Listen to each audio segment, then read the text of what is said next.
you, Odooers, and welcome back to this video on bank configuration, where we'll cover all the important details of setting up our bank journal in Odoo. Before we jump into that, it's important to understand the journal entries of the standard workflows involving the bank journal so that we know what we're doing. In the standard invoicing workflow, confirming an invoice creates a journal entry that debits the account receivable, indicating that the customer owes us money, and credits one or multiple income accounts and tax accounts.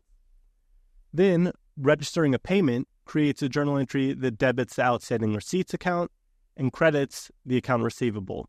This balances the account receivable, meaning the customer doesn't owe us any more money, and the debit in the outstanding receipts account indicates that we've received this payment and that we'll need to reconcile once it clears the bank and we see it in our bank transactions.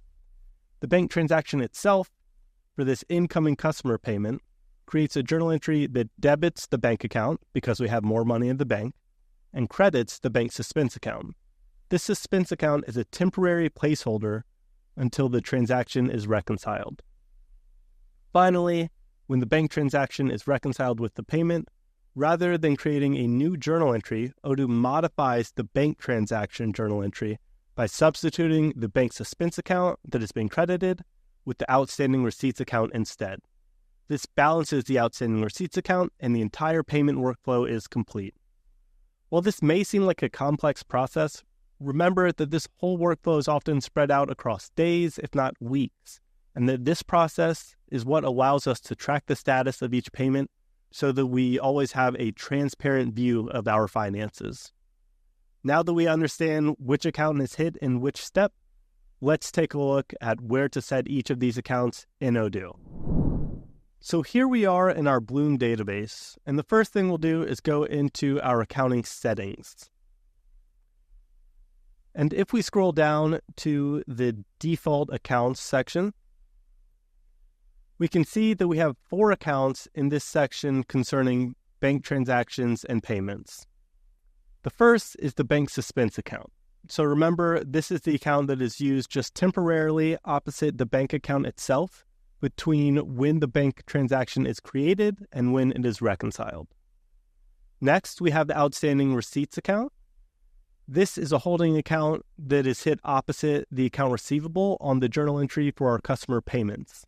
Then, when the bank transaction is reconciled, this outstanding receipts account replaces the bank suspense account on the journal entry of the bank transaction. The outstanding payments account behaves the same way, but for when we register outgoing payments to our vendor bills. Finally, we have the internal transfer account that is used to balance the journal entries of any transfers that we make from one bank or cash account to another.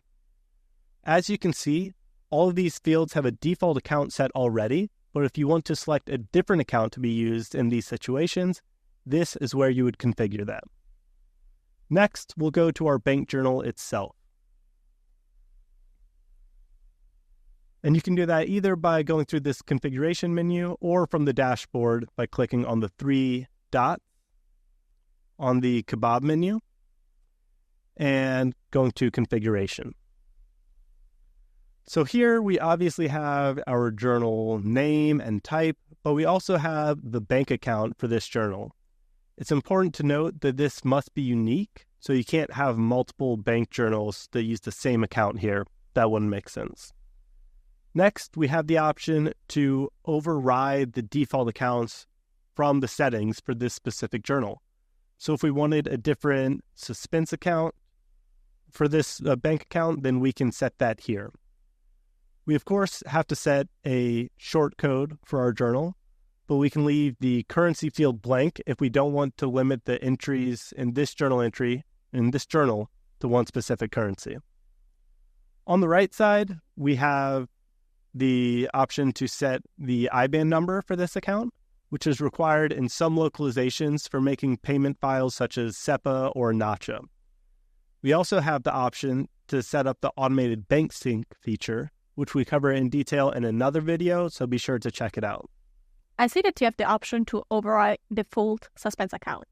But what about sending payments and receipts accounts? Can we only have one of each on a DB? Good question. So if we open the incoming payments or the outgoing payments tab, we can see all of the different payment methods that are available for this journal. And we have the option to unhide the outstanding receipts and outstanding payments fields. Here, we can set the outstanding accounts for this journal specifically. And this can be helpful if you have multiple bank journals and you don't want them all to use the same outstanding accounts, as it can get a little confusing. Lastly, if we wanted to add a new payment method, for example, a method for meal vouchers on our outgoing payments tab, then we could do that by adding another line here for another manual payment method, and then we can change the name to meal voucher. That's all for this video. Be sure to check out our other videos on customer and vendor payments and the outstanding accounts, as well as bank transactions and bank sync. This has been your pal Dal. I'll see you in the next one.